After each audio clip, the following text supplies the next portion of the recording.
Hi, this is Clay with lesson number 3, Don't Lose Money. This video is going to be a little longer than the others. It's probably going to be close to a half hour. And I think it's an extremely important topic and lesson to consider. Many times investment guides and books don't talk about it in the way that we will discuss it in this lesson. So let's get started. Don't lose money. Warren Buffett, we've talked about before. He, in the lesson, The Million Dollar Bet, one of the 3 richest men in the world, made his money in the stock market, started investing when he was 11 years old. He has 2 rules of investing. Maybe you've heard them, but rule number 1 is never lose money, and rule number 2 is never forget rule number 1. Well, of course, this sounds obvious, and the first time I heard it, I didn't think it was particularly brilliant.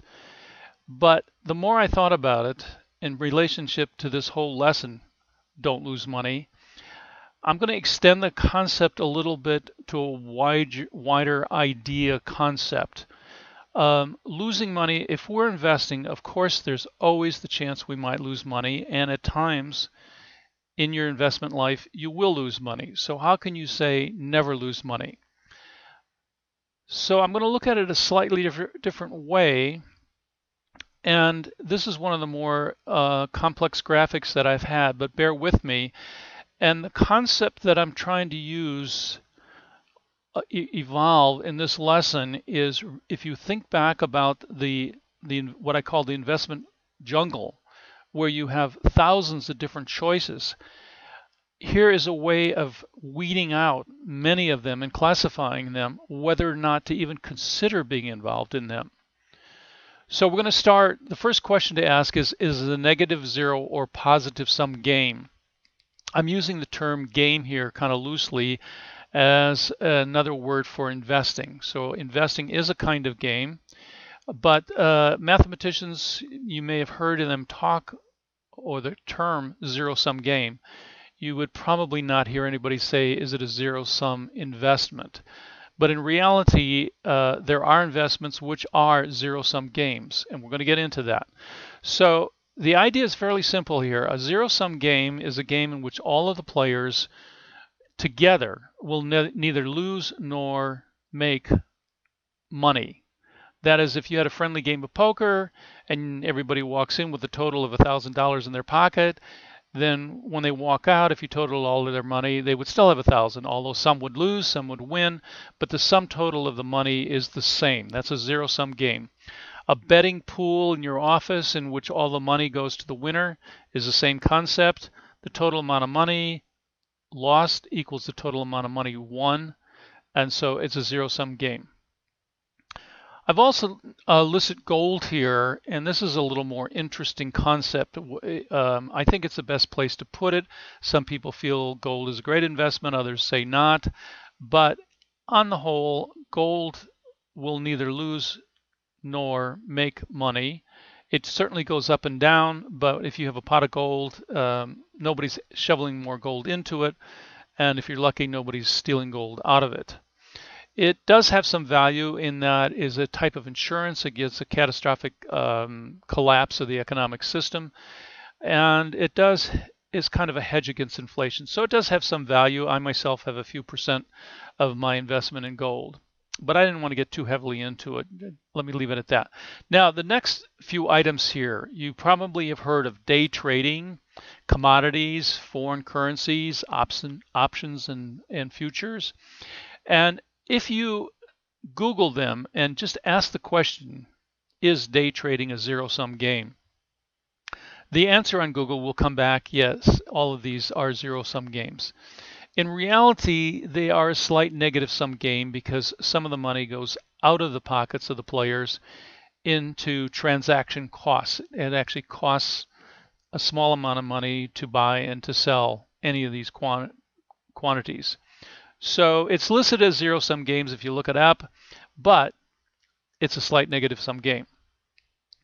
Now, an interesting, but notice that I put a forbidden sign around it. I'm saying don't get involved in these for 2 reasons. One is because you cannot in the long run make as much as you can in positive sum games, and because you'll be playing against everyone else who most likely is a better player than you. And let me give you a little example of someone who, if they had looked at this video, would have understood this better. I was in a coffee shop recently, and there was a gentleman there, looked around retirement age. He was reading a book, and I asked him what the book was just out of curiosity. And he said, oh, it's about options and futures. And he said, look, I've looked at my retirement fund in the last 10 years. It's gone nowhere. And so he said, I feel like I need to spice it up a little bit, and I need to learn how to make more money in my investments than just having it sitting there. I don't know what it was in. Probably it was not invested very wisely, or it should have made something over 10 years. But he's playing or getting involved in, planning on getting involved in a zero-sum game. And what makes him think that just by reading a simple book that he can be a better player than the people that he's playing against? So it's a bad idea. Okay, let's come over now to what I list as negative sum games. This is where the average player will lose money because the money is going out of the pocket of the players into, typically we think of as the house. Of course, number one in a negative sum game is the scam. And that's where a person loses all of their money. And obviously, none of us want to be involved in a scam. And yet, it's an important topic because even wise investors lose money in scams. We'll talk in more detail about this in the next couple of slides. Casino gambling and racetracks and lotteries, of course, are negative sum games. And this casino gambling, of course, all of the money that goes out of the pockets of the players, you can see where that's going into the wonderful casinos that are built in Las Vegas. That comes out of the pockets of the players. Now, lottery, I want to bring this up. Typically, a lottery ticket pays back about half of what you put into it. And, well, I want to compare this actually a bit back to day trading.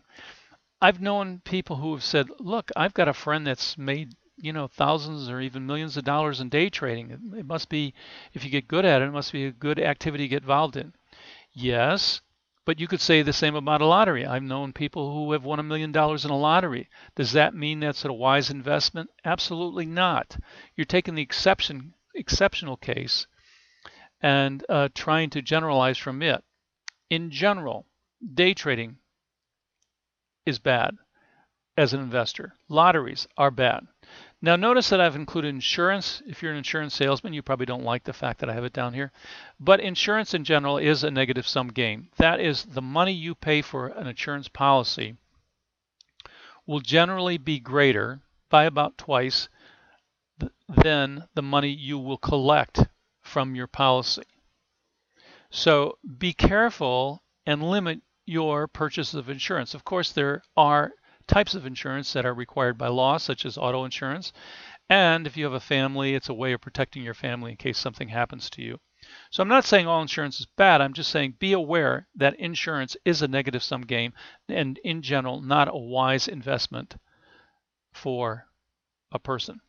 The last one here is kind of vague here, special opportunities, because I want to talk about this.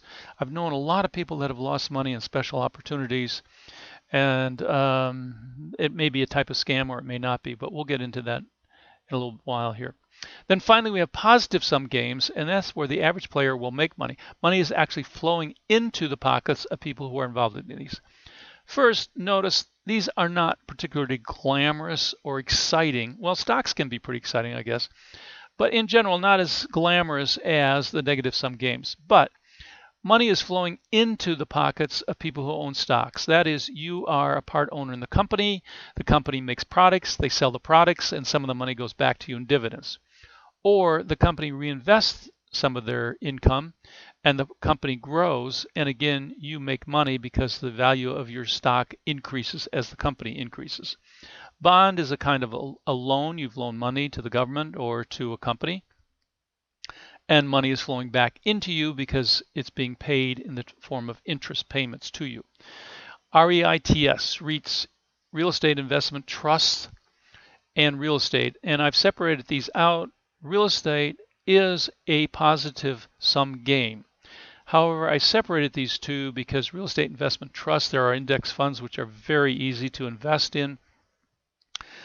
However, real estate, I do not include this as a possibility, not because they're not good investments, but because they take a little more time and understanding and knowledge and professional skill to be a good real estate investor.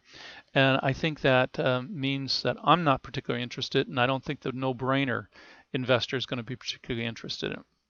Finally, deposit accounts such as your bank account are positive sum games. You earn a small amount of interest on them. And finally, a job, you may not call that a game, but it is a positive sum activity in that you are being paid money to be involved in working at a job. So that's a lot, but hopefully that will help you decide what activities make good activities for investments. Let's get a little bit more back into then negative sum games. In particular, let's talk about scams. As an investor, why do we need to pay attention to them? Number one, they result in lost opportunity. What I mean by that is, or an economist means by saying lost opportunity, is that suppose you lose $100 in a scam and you say, well, that's not so bad, I only lost $100.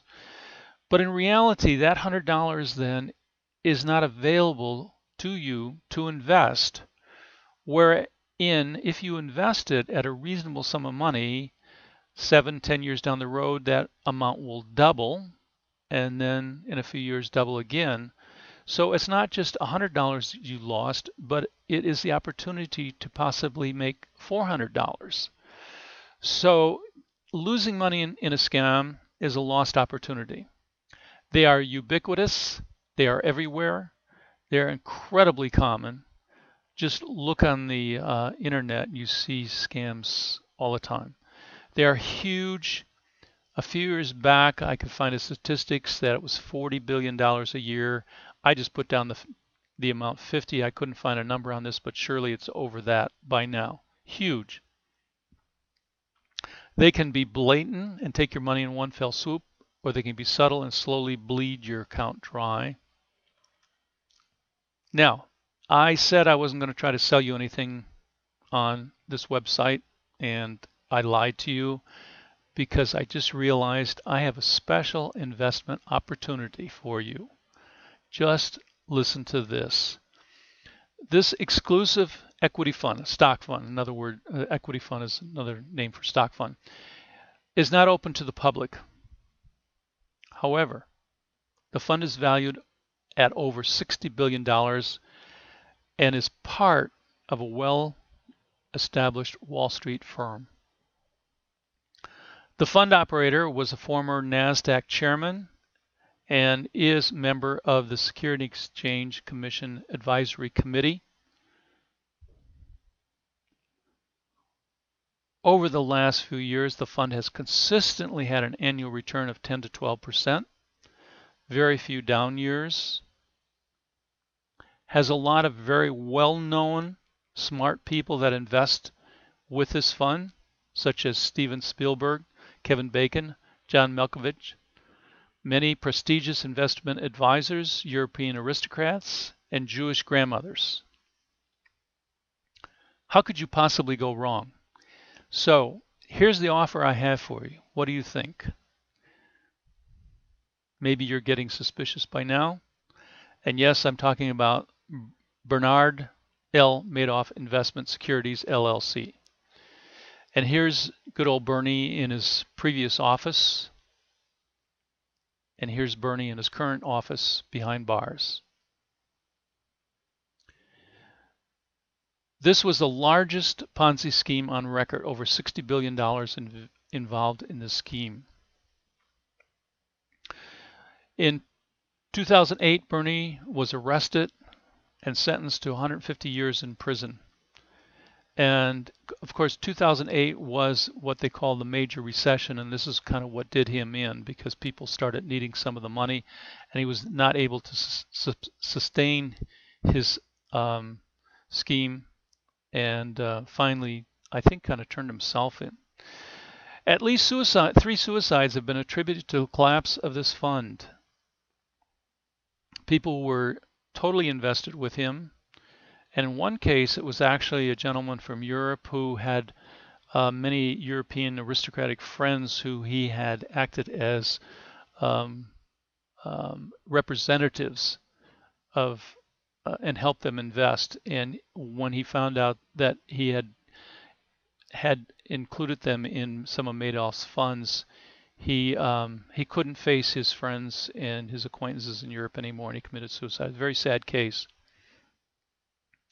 But really, the essential question here is the one that we should really delve into: is would you have been smart enough to avoid this scam?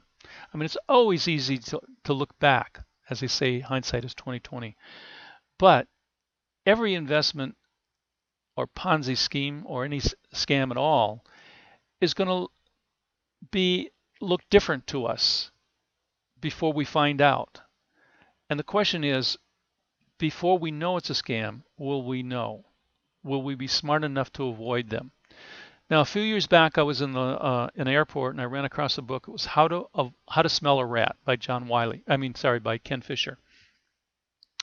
And Ken gives 4 signs to look for in scams. Number 1 sign is does the fund operator have custody of your assets?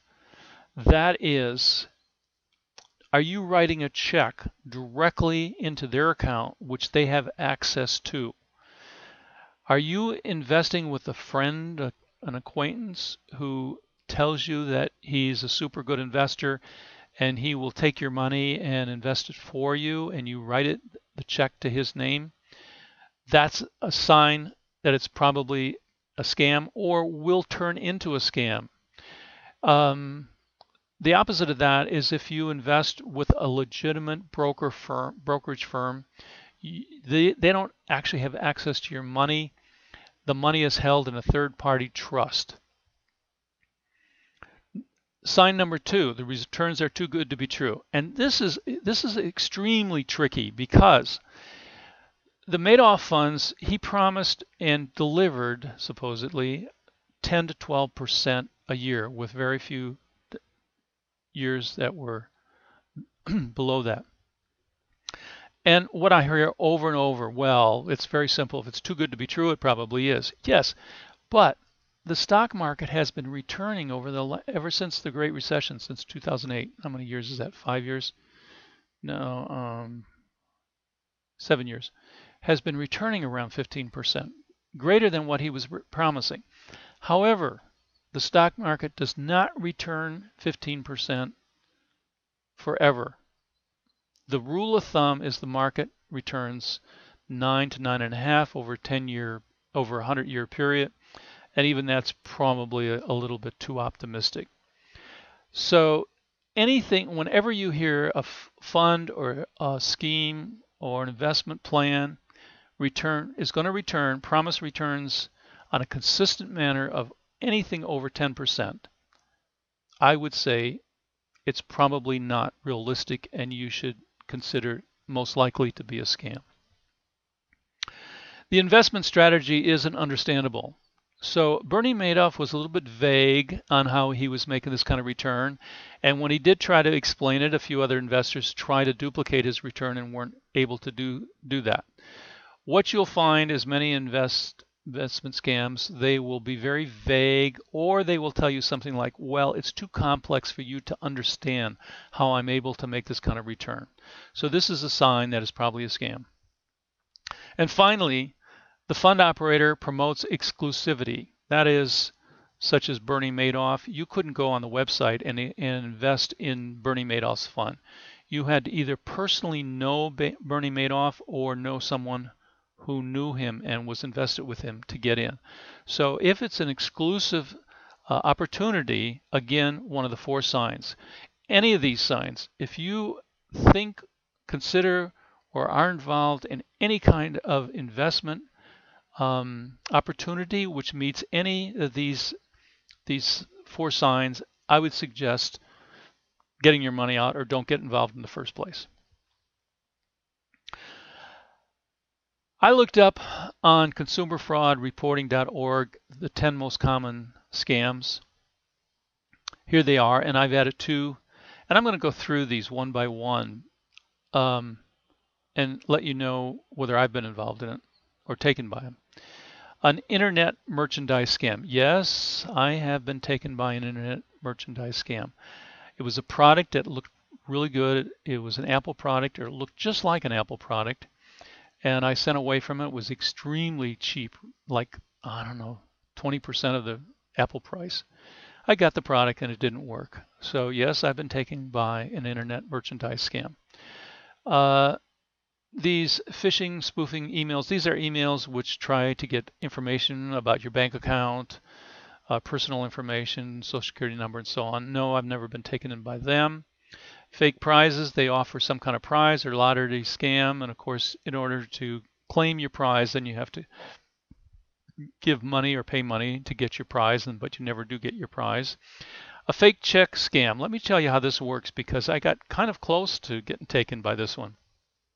A couple years ago, I received an email from a gentleman in England saying that his daughter was going to be in the community I lived in at that time, asking me if I would be willing to give her private dance lessons, an hour or two a day, 5 days a week for a month, and asked me how much it was. So it sounded legitimate to me, and I was teaching dance lessons at the time.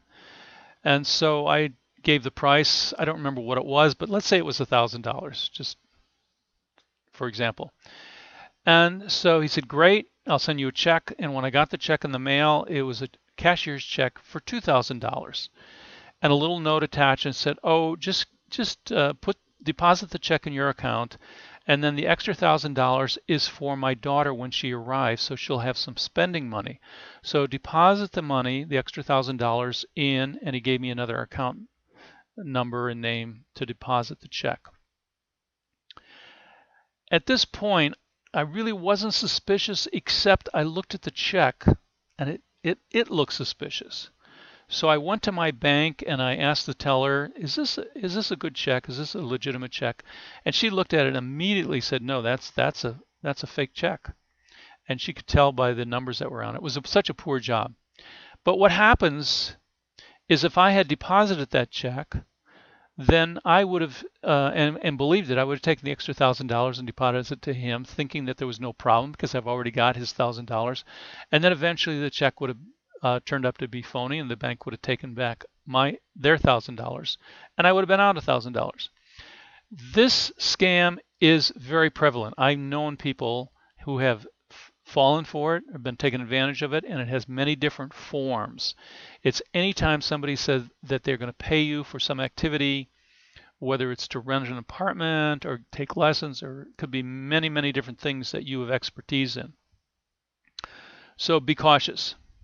Let's go on. Number 5 here, recovery fund companies. They're going to recover some money for you and give you a refund. A variation of this is the Nigerian Advance Fee Fund, I suppose, which I mentioned specifically down in number 11. A loan scam, I assume, where they promise to loan you money, but you have to put some up front. Number 7, yeah, I've taken advantage of this, computer performance scam, unfortunately.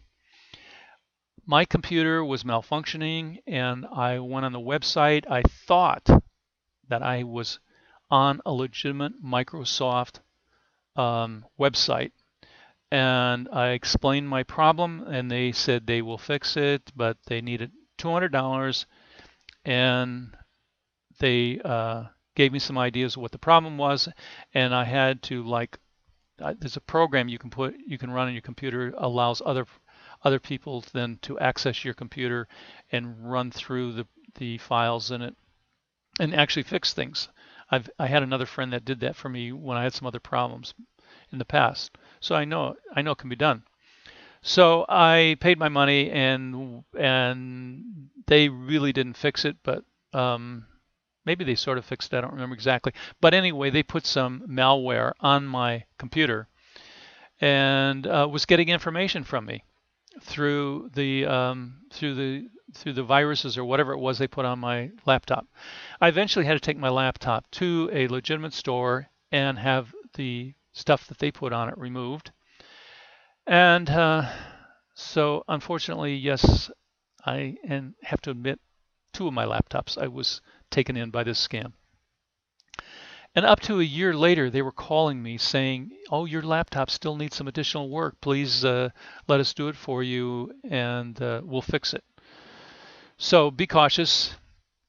Number 8 here, scholarships, student loans. I've never been taken on those by those. Number 9, online dating scam, Facebook. Number 10, Facebook fake friend scam. No.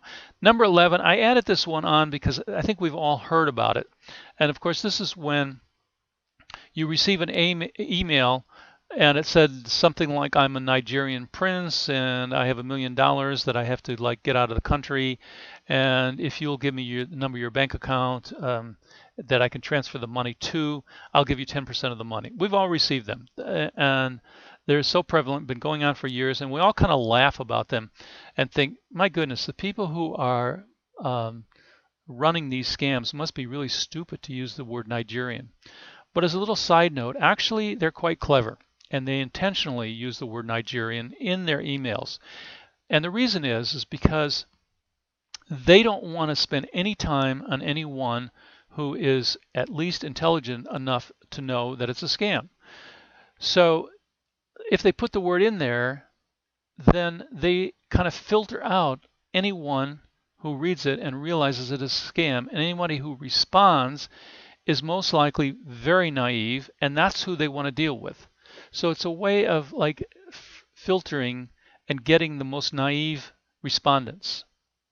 Finally, I put in number 12 here because I don't think there's an exact name for it, but I have had at least 6 of my friends have been involved in this type of situation where a friend, a colleague, a neighbor, a relative asks to borrow some money or asks you to invest in their new money-making startup or venture. And as a good friend or colleague, you decide to loan the money, and in many cases it can be quite a bit, tens, $20,000, and you do it to be a good friend to help out, and or you do it because you think that you're in on the ground floor and perhaps are going to make a lot of money this way. So you give the money to this person, and you never get anything back. You never get it paid back, and you never make any money on it. Now, is this a true scam? Well, maybe not in the beginning it wasn't, but maybe it was. Some of the situations that I've had friends tell me about, I suspect that maybe it was a scam right from the get-go. In any case, the result is the same. You're out your money. So in summary, scams are extremely common and often subtle. Be vigilant. It's not just the money you lose today, but it's the lost opportunity that money provides. Finally, avoid negative and zero-sum games. I can't list them all, of course, gambling, but also things like day trading, options, commodities, and so on. This concludes the No-Brainer Investor lesson number 3, Don't Lose Money. I hope you get something out of it. If you'd like to make comments to me, subscribe to this website, or get on my email list, you can go to my website here and it will show you how to do that. Thanks for listening. Hope to see you in the next video, which is about stock picking. Ciao.